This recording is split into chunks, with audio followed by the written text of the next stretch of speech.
الحمدللہ وحدہ والصلاة والسلام علی من لا نبی بعدہ اما بعد فاعوذ باللہ من الشیطان الرجیم بسم اللہ الرحمن الرحیم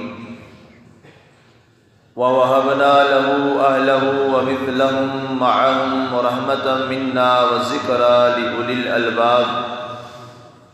وَخُذْ بِيَدِكَ ضِغْثًا فَاضْرِبْ بِهِ وَلَا تَحْنَثْ إِنَّا وَجَدْنَاهُ صَابِرًا نِعْمَ الْعَبْدُ إِنَّهُ أَوَّابٌ۔ اور ہم نے عطا کیے انہیں ان کے اہل اور انہی کی طرح اور بھی ان کے ساتھ کر دیے تاکہ ہماری طرف سے رحمت ہو اور باعث نصیحت بھی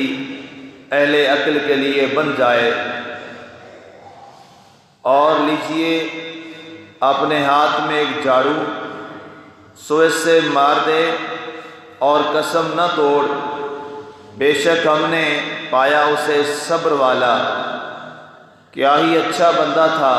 وہ بہت رجوع لانے والا تھا۔ آج ہماری سورہ صاد کی آیت مبارکہ 44 تک کی تلاوت و ترجمہ کا شرف نصیب ہوا۔ گفتگو ہماری چل رہی ہے جناب سیدنا حضرت ایوب علیہ السلام کے حوالے سے۔ کل کے درس مبارک میں آخری بات جو رسول اللہ صلی اللہ علیہ وآلہ وسلم کی حدیث پاک سے ہمیں ملتی ہے، آپ علیہ السلام نے ارشاد فرمایا کہ حضرت سیدنا ایوب علیہ السلام آپ نہا رہے تھے کہ نہانے کے دوران آپ کے اوپر ایک سونے کی ٹڈی جو ہے وہ گر پڑی اور آپ اپنے کپڑے کے ساتھ اسے پکڑنے لگے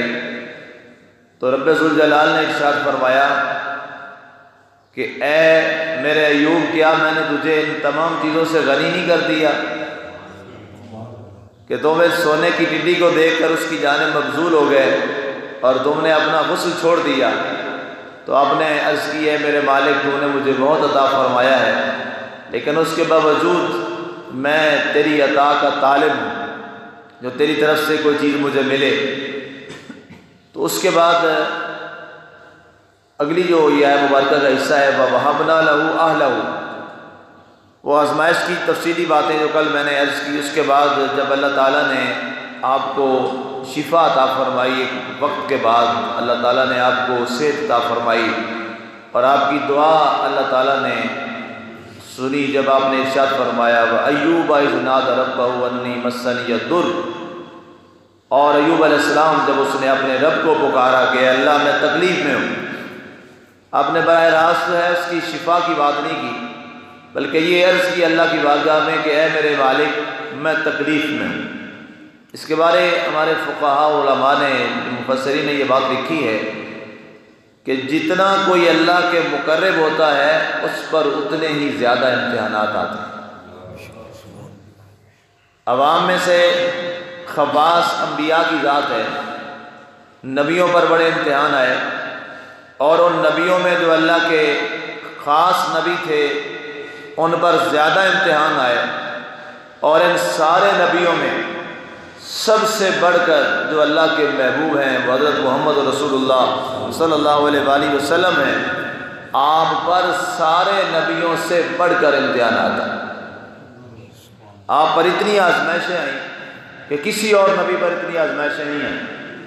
جتنی اللہ تعالیٰ نے آپ کے اوپر آزمائشیں نازل فرمائیں، لیکن آپ نے پھر صبر اور برداشت بھی اس انداز میں کی جیسی کسی نبی نے نہ کی تھی نہ کوئی کر سکتا تھا۔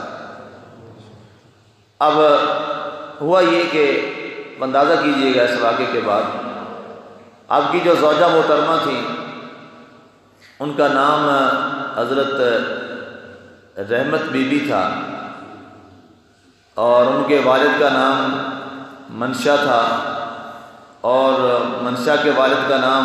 یوسف علیہ السلام تھا، یوسف علیہ السلام کے والد کا نام یعقوب علیہ السلام، اور یعقوب علیہ السلام کے والد حضرت اسحاق علیہ السلام، اور حضرت ابراہیم علیہ السلام کے وہ صاحبزادے جو حضرت سارہ سے تھے۔ تو گویا یہ حضرت یوسف علیہ السلام کی پوتی تھیں جو حضرت ایوب علیہ السلام کے نکاح میں تھی، آپ کی جو زوجہ تھی۔ اب ظاہر ہے ان کی نسبت بھی بڑی عظیم ہے، ادھر ایک نبی کی پوتی ہیں اور ادھر ایک نبی کی بیوی ہیں۔ آپ جا رہی تھے راستے میں، شیطان انسانی شکل میں ایک حکیم کی صورت میں تابوت بچھا کے بیٹھا ہوا تھا، اور لوگوں کا اس کے پاس رش لگا ہوا ہے، جم گٹا لگا ہوا ہے، اور لوگ کہتے ہیں کہ جناب ایک طبیب آیا ہے جو جس کو دوائی دیتا ہے، جس کی بات کرتا ہے وہ بالکل ٹھیک ہو جاتا ہے۔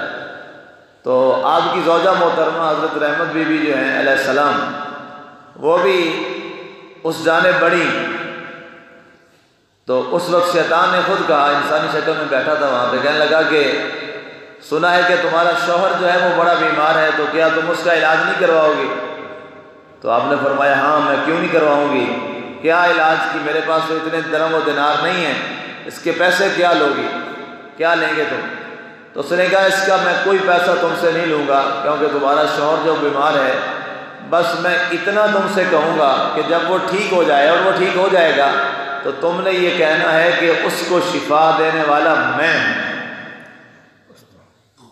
اب شیطان دیکھیے کوئی بھی موقع ہاتھ سے جانے نہیں دیتا، وہ بنیادی طور پہ بیٹھا ہی ایوب علیہ السلام کے لیے تھا کہ کسی طرح ان کی زوجہ کو یہ بات میں تسلیم کروا لوں، اور جب یہ بات ہو جائے تو پھر کہوں کہ میں ابلیس ہوں، میں نے شفا دی ہے۔ جب آپ نے یہ بات کی، آپ نے فرمایا کہ ظاہر ہے انسانی خواہش ہوتی ہے، وہ بیماری کے لیے جب تکلیف میں ہوتا ہے تو نہ جانے کیا کیا فیصلے وہ کر لیتا ہے، کہ کسی طرح ہمارا کوئی عزیز بیمار ہو تو ہم کس حد تک چلے جاتے ہیں کہ اللہ اگر اس کو ٹھیک کر دے، اللہ اس کو درست کر دے۔ تو آپ نے کہا ٹھیک ہے، جب آپ گئیں ان کے پاس تو کہا کہ اب آپ ٹھیک ہو جائیں گے، لیکن اس کی علاج کے لیے صرف اتنا ہے کہ ہم نے کہنا ہے کہ تو نے شفا دی، فلاں جگہ طبیب بیٹھا تھا اس نے مجھے یہ بات کی۔ تو حضرت ایوب علیہ السلام نے فوراً فرمایا کہ بی بی وہ طبیب نہیں تھا، وہ شیطان ہے، یہی تو وہ کہلوانا چاہتا ہے ہم سے کہ ہم اللہ کو چھوڑ کر اس کی بات کریں۔ اللہ کی قسم میں تمہیں 100 کوڑے ماروں گا، اگر میں ٹھیک ہو گیا تو میں تمہیں 100 کوڑے ماروں گا کہ تم نے ایسا کیوں کیا۔ اب ہوا یہ اللہ کی طرف سے، اللہ نے فرمایا کہ اے ایوب علیہ السلام آپ کو ہم شفا دے رہے ہیں، آپ نے اپنے امتحان میں استقامت دکھائی، اب ہم آپ کو شفا عطا فرما رہے ہیں۔ تو جب شفا ہو گئی تو آپ نے فرمایا کہ میں اپنی قسم نہیں توڑوں گا، میں اپنی بیوی کو 100 کوڑے ماروں گا۔ تو رب ذوالجلال نے ارشاد فرمایا کہ اے ہمارے ایوب علیہ السلام، رحمت بی بی کا نظریہ درست تھا، اور وہ تمہاری محبت میں اس نے ایسا کیا، اس کو شیطان کا معلوم نہیں تھا، تو تم قسم بھی نہ توڑو، تمہاری قسم بھی پوری ہو جائے اور ہماری رحمت بی بی کو تکلیف بھی نہ ہو۔ تم اس طرح کرو کہ 100 تنکے لے لو، اس کا ایک جھاڑو بنا لو، اور وہ ایک بار اس کو مار دو تو تمہاری قسم بھی پوری ہو جائے گی اور ہماری بیوی کو تکلیف بھی نہیں ہوگی۔ ایسا ہی ہوا۔ ایسا میں نے تو دیکھا کہ یہ واقعہ شاید آپ کے لیے ہی ہے۔ ایک واقعہ مجھے حدیث لگ گئی ابھی پڑھتے پڑھتے، حضرت سعد بن عبادہ رضی اللہ تعالیٰ عنہ حدیث کے راوی ہیں، آپ فرماتے ہیں کہ ہمارے گھروں میں ایک شخص تھا، تو وہ اس سے برائی ہو گئی، تو رسول اللہ صلی اللہ علیہ وآلہ وسلم کی بارگاہ میں اسے لایا گیا، تو رسول اللہ صلی اللہ علیہ وسلم نے ارشاد فرمایا کہ اسے 100 کوڑے مارو، اسے 100 کوڑے مارو، اس نے زنا کیا تھا، غیر شادی شدہ تھا، تو غیر شادی شدہ کے لیے اگر وہ زنا کرے تو 100 کوڑے اس قرآن پاک نے بیان کیے، شادی شدہ ہو تو اس کو پتھر مار مار کے مار دیا جب تک وہ مر نہ جائے۔ تو آپ نے فرمایا اس کو 100 کوڑے مارو۔ لوگوں نے کہا یا رسول اللہ صلی اللہ علیہ وسلم یہ اتنا کمزور ہے، یہ 100 کیا، یہ تو 10 کے بعد ہی مر جائے گا، یہ اتنا کمزور اور لاغر ہے، یہ تو 100 پورے ہی نہیں کر پائے گا، یہ تو جان سے چلا جائے گا۔ تو آپ نے فرمایا تم کیا کہتے ہو؟ تو صحابہ نے عرض کیا یا رسول اللہ اس کے بارے میں ہمیں کوئی تخفیف کی جائے۔ سرکار نے فرمایا اس طرح کرو، ایک جھاڑو لے آؤ، اس میں کھجور کا ذکر بھی ملتا ہے، اس کے پتوں کا وہ بناتے تھے، فرمایا کہ 100 جس کے تنکے ہوں اور اس کو اکٹھا کرو اور اس کو ایک دفعہ زور سے مار دو، تو فرمایا یہ 100 تنکوں کا جو اکٹھا جھاڑو اس کو پڑے گا، فرمایا یہ اس کے لیے 100 کوڑے کے برابر ہو جائے۔ اب اس سے جو بات بڑی اہم سوچنے والی وہ یہ ہے کہ اسلام ہمارا وہ دین ہے، وہ فطری دین ہے جس پر ہمیں بڑے غور و خوض کرنے کی ضرورت ہے۔ ہمارے یہاں دو طبقات یہاں پہ ہیں، ایک تو وہ ہیں کہ جو بات لکھ دی گئی ایک دفعہ ہمارے فقہا نے لکھ دی، وہ بس اب تک وہی بیان کرتے چلے آ رہے ہیں اور بس جیسے لکھا ہوا ہے۔ لیکن دوسرا گروہ علماء کا وہ ہے جن کو اللہ نے فہم و فراست عطا فرمائی ہے، وہ صرف لکیر کے فقیر نہیں ہوتے، وہ دین میں غور کرتے ہیں، کیونکہ ہمارا دین وہ دین ہے جو دنیا میں یہ واحد دین ہے جو ہر دور میں ہر زمانے کے ہر تقاضے کو پورا کرنے والا ہے۔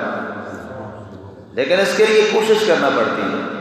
محنت کرنا پڑتی ہے، آپ کو تگ و دو کرنا پڑتی ہے۔ بندہ کہے کہ بس یہ مخصوص چیزیں لے کر میں بیٹھ جاؤں اور بس وہی بیان کر دوں اور اس پر غور و خوض نہ کیا جائے تو آگے نہ بڑھا جائے، اس کی بہت ساری مثالیں میں آپ کو دے سکتا ہوں۔ تو پھر انسان وہی کہتا ہے جو پہلے مسئلے لکھے پڑے ہیں بس وہ بیان کرتا چلا جائے، لیکن نہیں، اسلام ہر دور کے تقاضے الگ ہیں، ہر دور کے الگ تقاضے ہیں۔ مثال کے طور پہ اب کئی دنوں سے آپ یہ ٹی وی سے خاص طور پر کل پرسوں سے آپ سن رہے ہیں کہ حضور اکرم صلی اللہ علیہ وسلم نے لوگ مثالیں دے رہے ہیں، علماء بھی بیان کر رہے ہیں کہ جی بارش ہوئی تو حضور نے فرمایا نمازیں گھروں میں پڑھ لو، تو لہٰذا اب یہ مسئلہ آیا ہے تو نماز ہمیں گھر میں پڑھ لینی چاہیے۔ اس میں ایک بات کا میں اضافہ کر لوں، اب اگر بارش ہو اور کوئی نماز نہ پڑھنے آئے تو کیا ہم کہیں گے ٹھیک ہے جی، کیونکہ حضور کی حدیث پاک کی موجود ہے کہ جب بارش ہو جائے تو طوفان ہو تو مسجدوں میں نہ آئے؟ نہیں، اب تقاضا بدل گیا۔ اب ہم ایسا نہیں کہیں گے کہ بارش ہو جائے تو مسجدوں میں نہ آؤ، اب حالات بدل گئے ہیں۔ اس وقت آپ نے اس لیے فرمایا کہ کچی آبادی تھی، کچے رستے تھے، بارش میں آنا ناممکن تھا۔ اب جناب پکے رستے ہیں، برستی بارش ہے، بندہ کیا، اب تو گاڑیاں چلتی ہیں، موٹر سائیکل چلتے ہیں برستی بارش میں۔ ہمارے یہاں 3 فٹ بھی ہو جائے تو آپ جناب آ سکتے ہیں، یہاں پہ کوئی مسئلہ نہیں ہے۔ فٹ پاتھ بن گئے،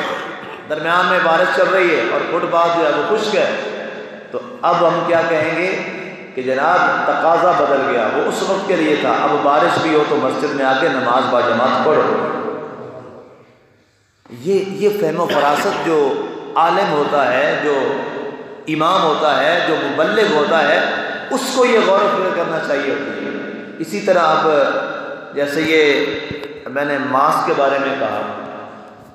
4 دن پہلے جناب سارے علماء کہہ رہے تھے کہ جی ماسک پہن کے نماز نہیں ہوتی۔ میں نے کہا نہیں، نماز ہوتی ہے۔ میں نے کہا یہاں بڑے برملا انداز میں کہا کہ نہیں، ماسک پہن کے آئیں، نماز ہو جاتی ہے،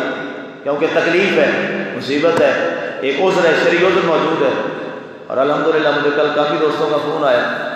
کل یہی فیصلہ سارے علماء نے بیٹھ کے متفقہ کیا کہ نہیں، ماسک پہن کے آنا چاہیے، نماز ماسک صاحب ہو جاتی ہے کیونکہ شرعی عذر آ گیا۔ یہ کوشش کی جاتی ہے، علماء خود محنت کریں، اس پہ کوشش کریں۔ کتابوں میں یہی لکھا ہے کہ ماسک پہن کے نماز نہیں ہوتی، لیکن یہ تب کا لکھا ہوا ہے جب ایسی وبا ہی نہیں تھی، کئی 100 سال پہلے کتاب میں لکھا ہوا ہے۔ آج کا تقاضا اور ہے، تو اسلام نے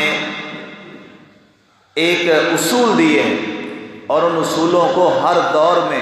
اس کی امپلیمنٹیشن جسے کہتے ہیں، اس کو اپلائی کرنا، یہ اس وقت کے تقاضوں کے مطابق ہوگا، اور یہی ہمارے اسلام کا حسن ہے۔ اس میں غور و فکر کرنا چاہیے، قرآن کی جو آیات ہیں اس میں موجود ہے۔ آگے ارشاد فرمایا کہ جب ہمارے پیارے نبی حضرت ایوب علیہ السلام کو اللہ نے شفا دی تو فرمایا اس کے بعد ہم نے وَوَهَبْنَا لَهُ أَهْلَهُ، ہم نے ان کو پھر اولاد عطا فرمائی۔ پہلے میں نے کل عرض کیا کہ ان کے سارے بچے فوت ہو گئے، آپ کی ساری اولاد فوت ہو گئی۔ اللہ فرماتا ہے ہم نے دوبارہ انہیں بیٹے عطا فرمائے، روایات میں اس کی تعداد 13 تک ہے۔ ہم نے دوبارہ ان کو اتنے بیٹے عطا فرمائے، وَمِثْلَهُمْ مَعَهُمْ رَحْمَةً مِنَّا، یہ ہماری طرف سے ان پر رحمت تھی، وَذِكْرَىٰ لِأُولِي الْأَلْبَابِ، اور یہ ہماری طرف سے اہل عقل کے لیے ایک باعث نصیحت بھی ہے کہ اے لوگوں غور کرو، اگر اللہ تعالیٰ کی راہ میں تمہیں تکلیف آتی ہے اور تم ثابت قدم رہتے ہو تو فرمایا اللہ پھر اس تکلیف کو دور بھی فرما دیتا ہے اور تمہیں اس کے بدلے میں اجر بھی عطا فرماتا ہے۔ وَخُذْ بِيَدِكَ ضِغْفًا فَاضْرِب بِهِ وَلَا تَحْنَثْ، یہ اس واقعے کی طرف اشارہ ہے کہ ہم نے پھر فرمایا کہ اے ایوب علیہ السلام اپنے ہاتھ میں جھاڑو لیجئے اور اس سے اپنی زوجہ محترمہ کو ایک دفعہ مار لیجئے، ولا تحنس، اور اپنی قسم کو پورا کر لیجئے، اپنی قسم کو مت توڑیے، انا وجدناہ صابرا، ہم نے اپنے ایوب علیہ السلام کو بڑا صبر کرنے والا پایا، بڑا صابر۔ سبحان اللہ، جس کے صبر کی گواہی میرا رب دے، اس کا صبر کا کمال کیا ہو۔ فرمایا ہم نے اس کو صابر پایا، نعم العبد، وہ کیا ہی پیارا بندہ تھا، انہ اواب، اور وہ ہر تکلیف میں اپنے رب کی طرف رجوع کرنے والا تھا۔ اللہ تعالیٰ کی ذات ہمیں بھی اس آزمائش کی گھڑی میں صبر کی توفیق عطا فرمائے۔ یقیناً آزمائش کی گھڑی ہے، مشکل گھڑی ہے، لیکن اللہ سے شفا بھی مانگیں گے، اللہ سے استقامت بھی مانگیں گے، اور اللہ سے صبر بھی مانگیں گے کہ اللہ ہم کمزور ہیں، تو استقامت ہمیں عطا فرما، اے اللہ ہم لاغر ہیں، تو طاقت والا ہے، ہمیں طاقت عطا فرما، اور ہمیں میرے مالک صبر بھی عطا فرما، اور ہمیں اپنی جانب رجوع کرنے کی توفیق بھی عطا فرما۔ وما علینا الا البلاغ۔